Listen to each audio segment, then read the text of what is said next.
नमस्कार, मैं हूं अरुण गुप्ता। आप देख रहे हैं देश प्रदेश सीधे बढ़ते खबरों की ओर। प्रयागराज में चल रहे महाकुंभ पर पश्चिम बंगाल की मुख्यमंत्री ममता बनर्जी ने कहा, यह महाकुंभ मृत कुंभ में बदल गया है। मैं महाकुंभ का और पवित्र मां गंगा की सम्मान करती हूं। उन्होंने कहा कि महाकुंभ के लिए कोई प्लानिंग नहीं की गई। भगदड़ में कई लोग मारे गए, लेकिन उनके बारे में कुछ पता नहीं चल रहा। कई लोग मिले, कई नहीं मिले। ममता ने आगे कहा, महाकुंभ में अमीरों और वीआईपी लोगों के लिए 1 लाख रुपए तक के टेंट मौजूद है। गरीबों के लिए कोई व्यवस्था नहीं है। मेले में भगदड़ की स्थिति आम है, लेकिन व्यवस्था करना जरूरी है। आपने क्या योजना बनाई? ममता ने यह बयान विधानसभा में बजट सत्र के दौरान किया।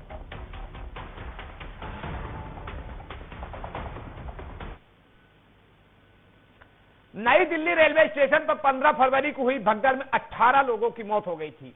घटना को लेकर आरपीएफ की एक रिपोर्ट सामने आई है, जिसमें बताया गया कि प्रयागराज जाने वाली कुंभ स्पेशल ट्रेन के प्लेटफॉर्म बदलने के अनाउंसमेंट से हादसा हुआ।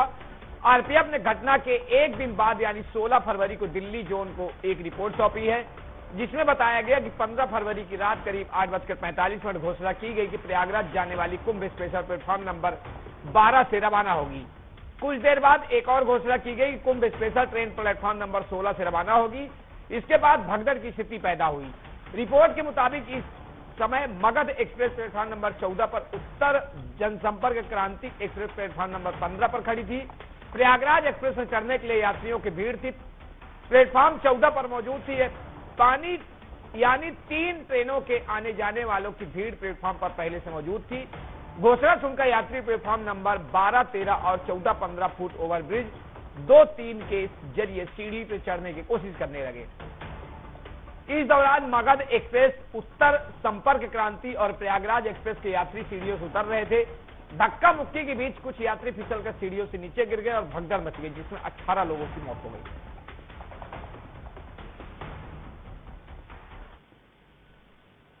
बिहार की राजधानी पटना के कंकड़बाग थाना क्षेत्र के राम लखन पथ में हुए जमीन विवाद को लेकर फायरिंग की घटना के बाद पटना पुलिस ने त्वरित कार्रवाई करते हुए 4 बदमाशों को दबोच लिया है।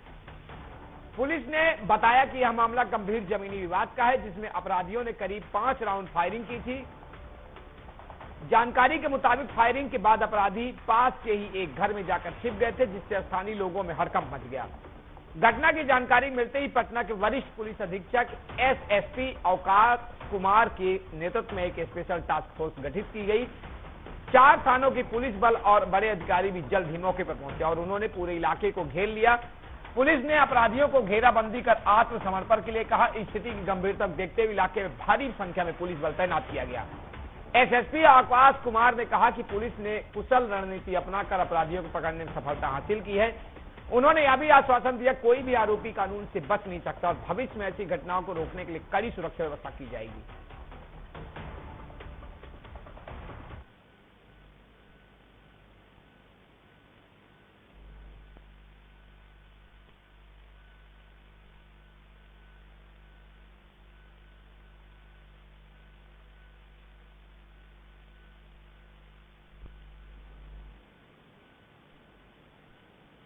दिल्ली के नए मुख्यमंत्री के शपथ ग्रहण की टाइमिंग बदल गई है। पहले जहां 20 फरवरी की शाम 4:30 बजे दिल्ली के नए सीएम का शपथ ग्रहण होना था, वहीं अब यह कार्यक्रम सुबह 11 बजे होना सुनिश्चित हुआ है। शपथ ग्रहण कार्यक्रम का समय जरूर बदला गया, लेकिन तारीख वही है, यानी अब दिल्ली के नए सीएम का शपथ ग्रहण कार्यक्रम अब 20 फरवरी को सुबह 11 बजे होगा। बता दें कि दिल्ली के नए मुख्यमंत्री के शपथ ग्रहण समारोह की तैयारियां जोर शोर से चल रही है। आयोजन के लिए रामलीला मैदान तय कर लिया गया। हालांकि अब तक मुख्यमंत्री के नाम को लेकर सहमति नहीं बनी है। उम्मीद जताई जा रही कि 19 फरवरी को होने वाली विधायक दल की बैठक में सीएम के नाम का भी ऐलान हो सकता है। दावा किया गया कि रामलीला मैदान की तरफ जाने वाले सभी रास्ते 19 फरवरी की रात से ही बंद कर दिए जाएंगे। सिर्फ वीवीआईपी गाड़ियों को ही प्रवेश मिलेगा। प्रधानमंत्री नरेंद्र मोदी, केंद्रीय गृह मंत्री अमित शाह, मुख्यमंत्री योगी आदित्यनाथ सहित 50 से ज्यादा हाई सिक्योरिटी वाले नेता भी रामलीला मैदान में पहुंचेंगे। इस शपथ ग्रहण समारोह में 20 राज्यों के मुख्यमंत्री भी पहुंचेंगे। सभी केंद्रीय मंत्री और एनडीए के भी न्योता बीजेपी ने दिया है। उत्तर प्रदेश विधानसभा में यूपी की स्थानीय बोली को लेकर पक्ष और विपक्ष के बीच जोरदार बहस देखने को मिली है।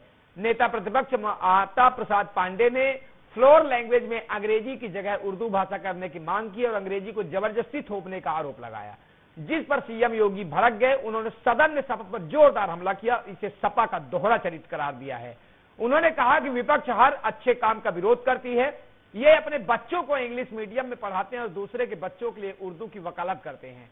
सीएम योगी ने समाजवादी पार्टी भोजपुरी, बुंदेलखंडी और अवधी का विरोध क्यों कर रही है, यही सपा का ढोंग है।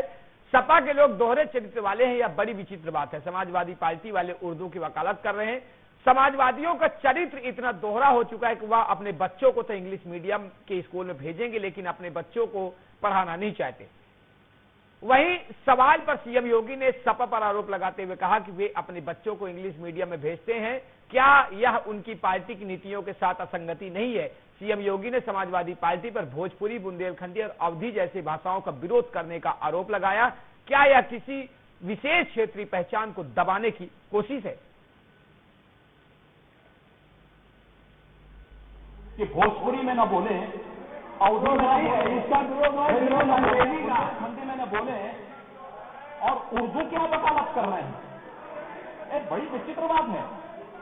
आप मुझे बताइए, मैं इसीलिए कहता हूं कि आप समाजवादियों का चरित्र ही इतना दोहरा हो चुका है, इतना दोहरा हो चुका है कि अपने बच्चों को भेजेंगे इंग्लिश पब्लिक स्कूल में और दूसरों के बच्चों को बोलेंगे कि एक गांव के उस विद्यालय में पढ़े जहां संसाधन भी नहीं है।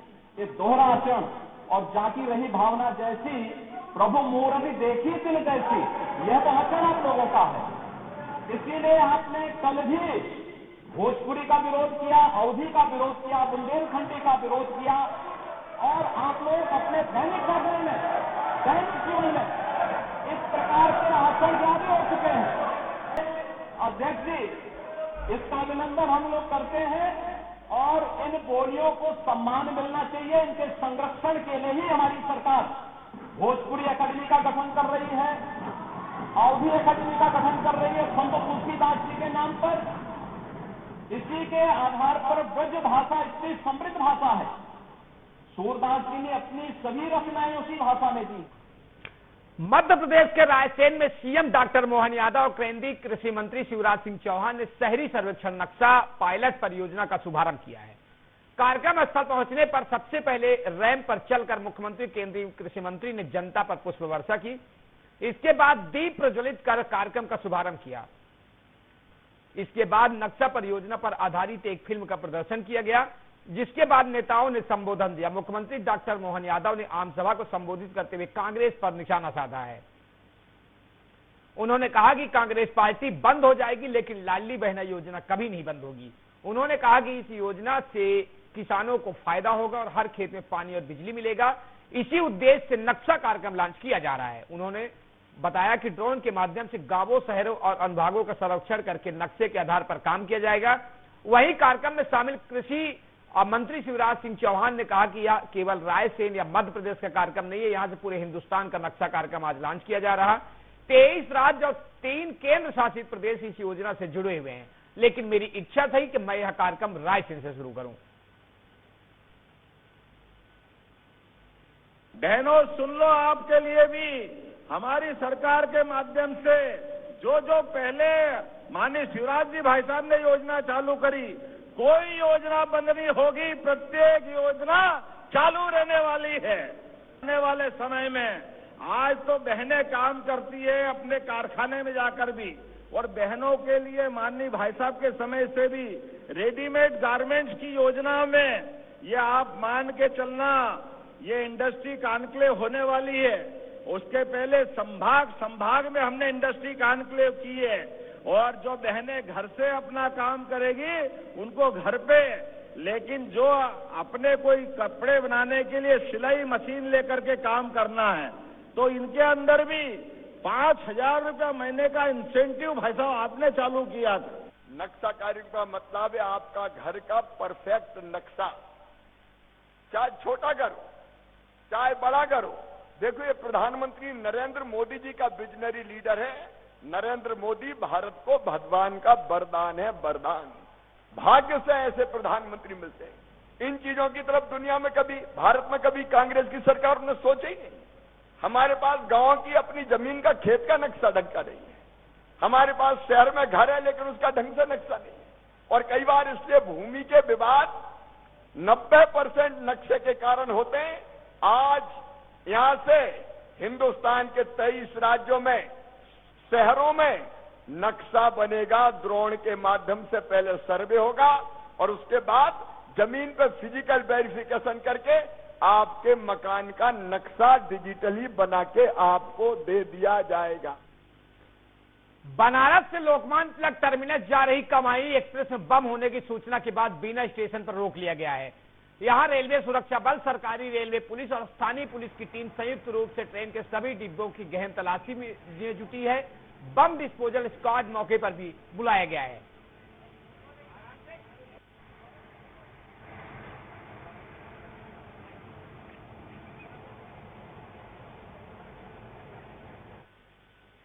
भारत सरकार के भूमि संसाधन विभाग की ओर से चलाए जा रहे पायलट कार्यक्रम national geo spatial knowledge based land survey of urban habitat की शुरुआत माखन नगर परिषद में की गई है। इस कार्यक्रम में मुख्य अतिथि के रूप में कलेक्टर सोनिया मीणा और क्षेत्रीय विधायक विजयपाल सिंह उपस्थित रहे। मध्य प्रदेश के 10 नगरीय निकायों में पायलट प्रोजेक्ट के तहत नक्शा कार्यक्रम की शुरुआत की गई, जिसमें नर्मदापुरम जिले से माखन नगर को शामिल किया गया। इसके पहल से तहत ड्रोन तकनीक का उपयोग करते हुए माखन नगर परिषद को डिजिटल नक्शे के माध्यम से भी जोड़ा जाएगा। पहले तो देश के प्रधानमंत्री माननीय मोदी जी का, माननीय शिवराज जी का और हमारे प्रदेश के मुख्यमंत्री माननीय मोहन यादव जी का हम साधुवाद धन्यवाद करेंगे पूरे नगर की ओर से, माखन नगर की जनता की ओर से, कि उन्होंने जो मध्य प्रदेश में 10 नगर पंचायत चिन्हित की उसमें हमारे माखन नगर का नाम आया है। माखन नगर में जो हमारे लोग निवासरत थे उनके पास कोई भूधारण अधिकार पट्टे नहीं थे, उनके पास कोई नक्शा नहीं था, कोई डिजिटल नक्शा नहीं था। उस सारी व्यवस्थाओं को पूर्ण करने के लिए हमारे पूर्व मुख्यमंत्री माननीय शिवराज जी ने और हमारे वर्तमान मुख्यमंत्री मोहन यादव जी ने ये पहल की है। ये अभिनव पहल है, इससे जनता को काफी लाभ होगा, जनता परेशान नहीं होगी। और जिस दिन ये नक्शा डिजिटल हो जाएगा तो वो नक्शा अपने मोबाइल से भी खुद स्वयं निकाल सकते हैं कि मैं किस जमीन पर, किस जगह पर, किस खसरे पर, किस स्थान पर बैठा हूँ। ये नक्शा वो अपने आप निकाल सकें। यह सुविधा देने का काम हमारी सरकार, भारतीय जनता पार्टी की सरकार देने का काम कर रही है। मैं जनता को बधाई भी दूंगा और माननीय मुख्यमंत्री जी और शिवराज जी को बहुत साधुवाद दूंगा। आज भारत सरकार के नक्शा कार्यक्रम का शुभारंभ कार्यक्रम नर्मदापुरम जिले के नगरीय निकाय माखन नगर में हुआ है। आज हमने माननीय मुख्यमंत्री जी और माननीय केंद्रीय मंत्री किसान कल्याण मंत्रालय के उद्बोधनों को सुना, साथ ही इस योजना के बारे में विस्तार में रायसेन में हो रहे कार्यक्रम के माध्यम से भी सुना और हमारे यहाँ पर उपस्थित सभी माखन नगर के भाइयों और बहनों को भी पूरी जानकारी दी गई राजस्व अधिकारियों द्वारा। पन्ना टाइगर रिजर्व में वन्य जीव प्रेमियों और पर्यटकों के लिए एक रोमांचक दृश्य देखने को मिला है, जब मादा बाघिन अपने 2 शावकों के साथ जलाशय के किनारे आराम फरमाते हुए दिखाई दी। यह दृश्य देख आप वहां पर आए पर्यटक रोमांचित हो उठे और उन्होंने इस अद्भुत नजारे को अपने मोबाइल में वीडियो बनाकर कैद कर लिया, जो अब सोशल मीडिया पर जमकर वायरल हो रहा है।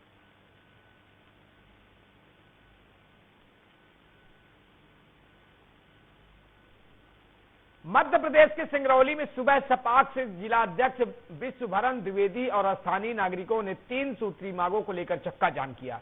यह प्रदर्शन रिलायंस कन्वेयर बेल्ट से गुजरने वाले भारी वाहनों की तेज गति और प्रदूषण नियंत्रण की मांग को लेकर किया गया। प्रदर्शनकारियों ने अपनी प्रमुख मांगों को शासन के सामने रखा, जिनमें पानी का छिड़काव, गति सीमा निर्धारण और स्कूल समय पर परिवहन रोकने की मांग की। इस दौरान उन्होंने भारी वाहनों को रोककर सड़क पर बैठकर कन्वेयर रोड पर वाहनों की आवाजाही को रोक दिया, जिससे सड़क पर लंबी कतारें लग गई।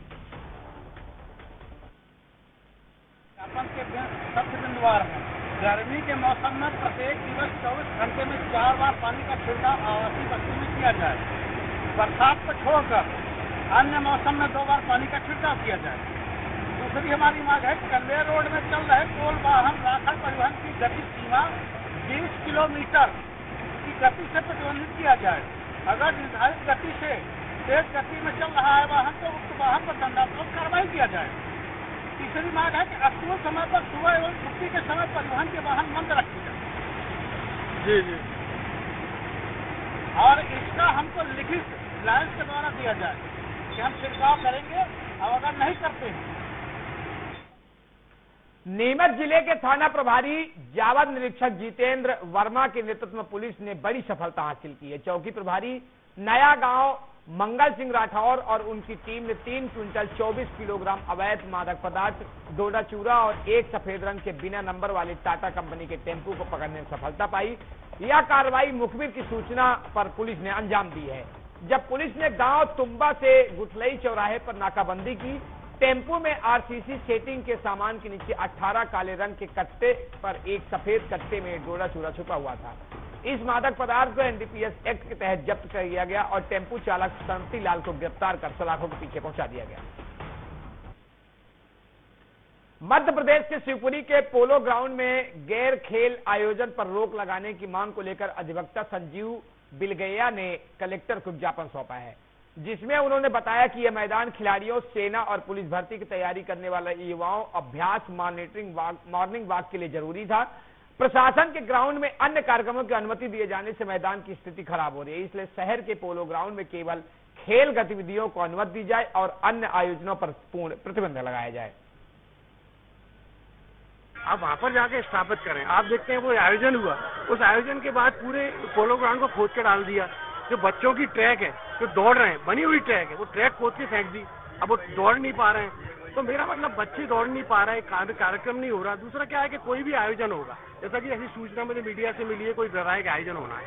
अब वैवाहिक आयोजन होगा, ग्रामीण परिवेश से ट्रैक्टर आएंगे, ट्रॉली आएंगी, यातायात व्यवस्था बिगड़ेगी। ये जो हृदय स्थल पर स्थित है पोलो ग्राउंड, यहाँ से लगा हुआ क्या है, अस्पताल है, मतलब मरीजों को परेशानी होगी। कलेक्ट्रेट परिसर स्थित है, न्यायालय परिसर स्थित है, अन्य सभी मतलब एक यातायात व्यवस्था फेल होगी। तो ये जब इन आयोजनों के लिए वैकल्पिक अन्य व्यवस्थाएं स्थित है, यहाँ पे सिर्फ खेल आयोजन हो, खेल की गतिविधियां हो, इस टाइप के कुछ ना हो और खेल ग्राउंड को बिगाड़े ना। छिंदवाड़ा के बैतूल रोड पर जूना पानी के पास एक तेज रफ्तार स्विफ्ट कार का टायर अचानक फट गया, जिससे वह सड़क किनारे खड़े तूफान वाहन से टकरा गई। टक्कर इतनी जोरदार थी कि कार में सवार 3 युवक बुरी तरह घायल हो गए। वहीं सूचना मिलते ही मौके पर पुलिस पहुंची और घायलों को जिला अस्पताल में भर्ती कराया है। बहरहाल घायलों का इलाज जारी है और पुलिस मामले की जांच में जुट गई है।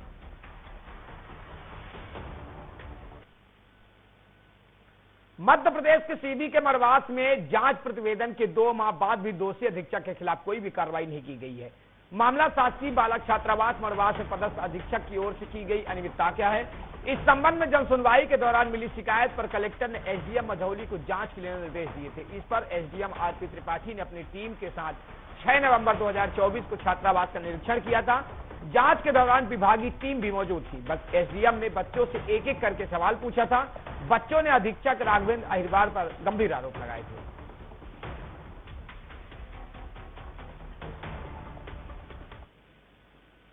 सोमवार शाम को डोंगरे नगर में दिल दहला देने वाला हादसा सामने आया, जिसमें एक 4 वर्षीय बच्ची की जेसीबी मशीन की चपेट में आने से दर्दनाक मौत हो गई। घटना की जानकारी मिलते ही मौके पर भारी भीड़ जमा हो गई और आक्रोशित लोगों ने कुछ देर के लिए चक्का जाम कर दिया।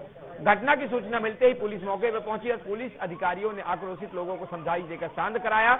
घायल व्यक्तियों को मेडिकल कॉलेज भेजा, जहां चिकित्सकों ने बच्ची को मृत घोषित कर दिया।